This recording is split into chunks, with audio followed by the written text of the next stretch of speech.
Now, to walk us through all these things related to Sri Lanka and what's happening with the IMF program, joining me is Evan Papajojo, the IMF's mission chief for Sri Lanka. Thank you, Evan, for joining us this evening. Hello, Zulfikar. It's good to be with you. Thank you, Evan. Likewise. So, Evan, I'll cut to the chase. So, how is Sri Lanka doing, given the circumstances that are totally out of the country's control? How has it fared in controlling what it can, whilst also sticking to a very stringent IMF program? Sri Lanka's economy is in a far stronger position today than it was in 2022, and that needs to be stated clearly. This improvement did not happen by chance. It reflects hard-won and difficult policy choices that this government and the previous government achieved. Inflation has been brought down from very high levels to around the central bank's target. Fiscal performance has swung from a significant deficit to a very large primary surplus. Foreign exchange reserves are continuing to be rebuilt, and debt restructuring is nearly complete. The authorities have also restored cost recovery pricing for fuel and electricity, and they have expanded targeted social protection through the Aswesuma cash transfer program to protect the most vulnerable. So these reforms have helped restore confidence at a time when Sri Lanka has been hit by major external shocks, including the ongoing Middle East conflict, which is active right now. Now, Evan, I want to shift gears to one of the components of the program, that is cost recovery pricing. Now, recently, the central bank governor said that the cost recovery pricing for electricity has been met. Now, does the IMF agree with the assessment on this criteria, and are current pricing mechanisms fully in line with the program targets and parameters? So yes, let me just answer the first part of the question directly. Yes, cost recovery has been met.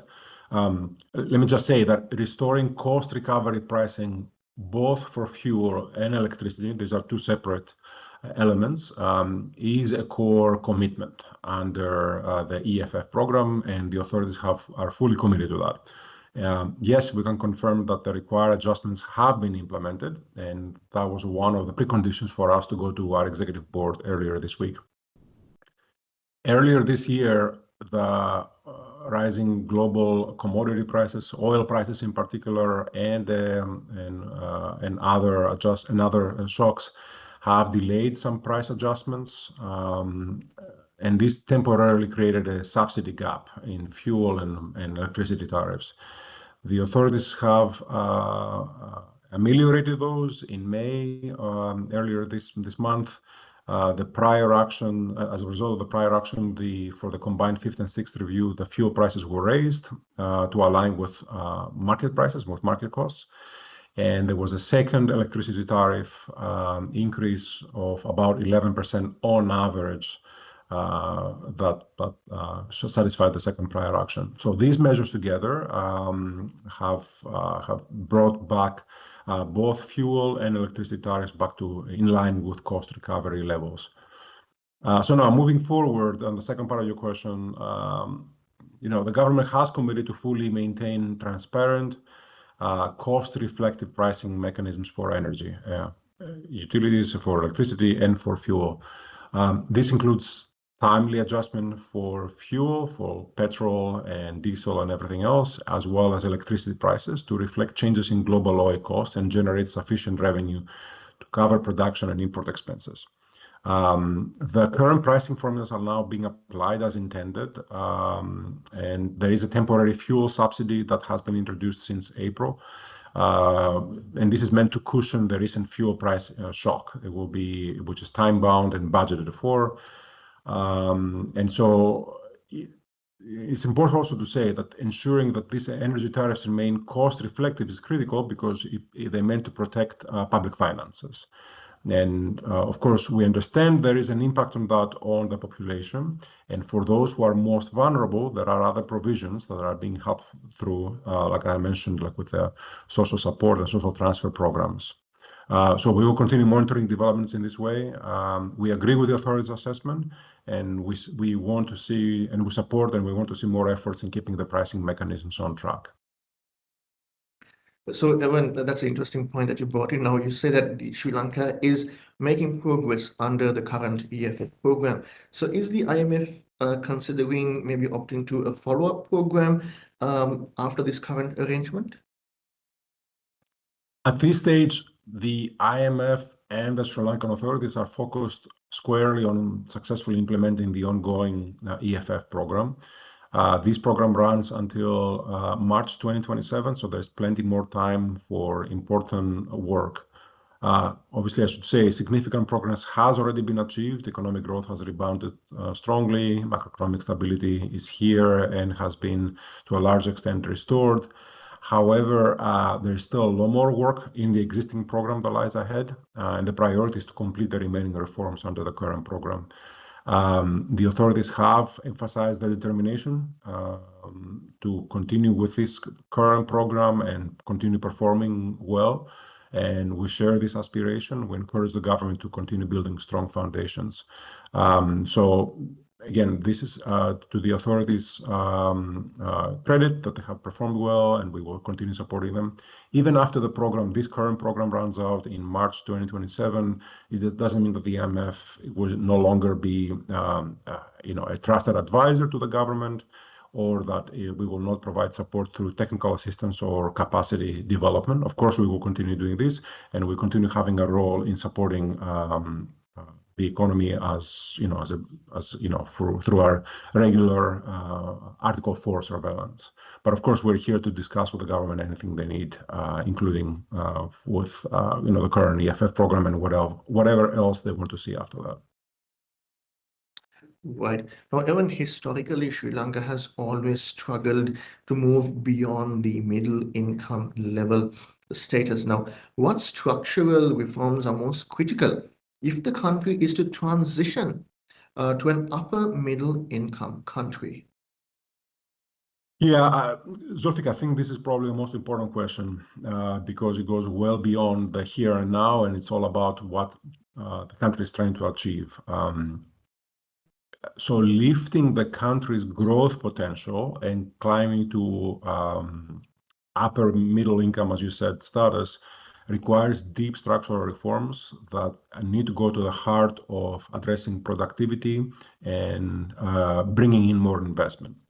So the key priorities include improving the business climate, encouraging private investment and exports. This means simplifying regulations, strengthening property rights, enabling more competition, and obviously attracting higher investment. FDI, for example, is crucial because Sri Lanka's FDI flows remain relatively low or quite low, so which are impeding technology transfer and job creation. And alongside that, obviously, a discussion that we've had recently in the last year as well about the economic diversification of the country. Meaning expanding beyond a narrow export base of textiles and agriculture to high value-added sectors. And these calls for enhanced skills and innovation. So there is a lot of work that needs to be done, and we will continue working with the authorities on this. In addition, strengthening governance, reducing corruption and vulnerabilities, these are all important elements that improve investor confidence. I would be remiss not to mention modernizing the electricity sector is very important. The amended Electricity Act has paved the way to going toward that way, but more needs to be done on improving efficiency and reliability. Infrastructure investment is also very important, and this is upgraded through the new PFM, Public Financial Management Practices, to ensure that there is efficient public spending and better project outcomes. And again, I will think there is a lot of good work that has been done. The authorities know what to do. They get a lot of good advice from us and other development partners. And these reforms collectively will help break historical constraints and set a foundation for higher, more inclusive growth. But there needs to be goodwill and good efforts in that regard. Thank you, Evan. And finally, Evan, To what extent is Sri Lanka meeting its fiscal consolidation targets? And are there any areas where the IMF believes that more adjustments are still required? Yeah, this is Zulfik. This is one of the bright spots of this program and of the authorities' commitment. The fiscal consolidation progress has been very strong. Revenue collection and the primary balance has outperformed even our expectations in 2025 and even earlier than that. The government's tax reforms, including on collecting, not necessarily through higher rates, but through better collecting more revenue, have been commendable. There have been obviously new revenue measures like the resumed motor vehicle import duties, and all these collectively have increased tax revenue to 15.4% of GDP in 2025, which is practically double since what it was at the lowest point in 2022. So as a result, the budget position has improved sharply. Sri Lanka recorded a very strong primary fiscal surplus in 2025, and we hope this to continue. But of course, there was some specific one-off factors like strong vehicle taxes that I mentioned and lower capital spending. Looking ahead, Sri Lanka must maintain that momentum. And again, it doesn't mean necessarily that it needs to be done through higher rates, but it needs to have the momentum of cementing the fiscal gains and to address the remaining gaps. Obviously, as you know, the 2026 budget has included a small easing of the primary surplus to 1.4% of GDP from 2.3% of GDP that was previously. That was legally authorized through the escape clause and to finance the disaster recovery from Cyclone Ditva. And we know the authorities have committed to us that they will return the primary surplus to 2.3% of GDP in next year's budget in 2027, and that's important. To achieve this sustainably and to continue doing such important improvements, further revenue mobilization is needed, for example, by broadening the tax base and strengthening tax administration. And so we are recommending, and we are working with the authorities on a medium-term revenue strategy, which we have also included in this staff report that was published 2 days ago. And this medium-term revenue strategy will guide additional revenue measures in a growth-friendly manner. Finally, I should say on spending, continuing to improve the PFM, the public financial management processes, and tackling fiscal risks like those from electricity and sector and other SOEs remains a significant priority. So overall, Sri Lanka has made commendable headway in fiscal consolidation, and with sustained discipline and reforms, they will be able to continue doing that, and obviously fully secure their sustainability. Thank you for those insights, Evan. And you actually touched on a lot of points that are really important for Sri Lankans to understand about what the program is and where Sri Lanka is heading to. And Evan, thank you so much for taking the time to speak to us at Newsfirst about Sri Lanka's extended fund facility and also the journey ahead. Thank you, Evan. Thank you so much. Thank you, Zulfik.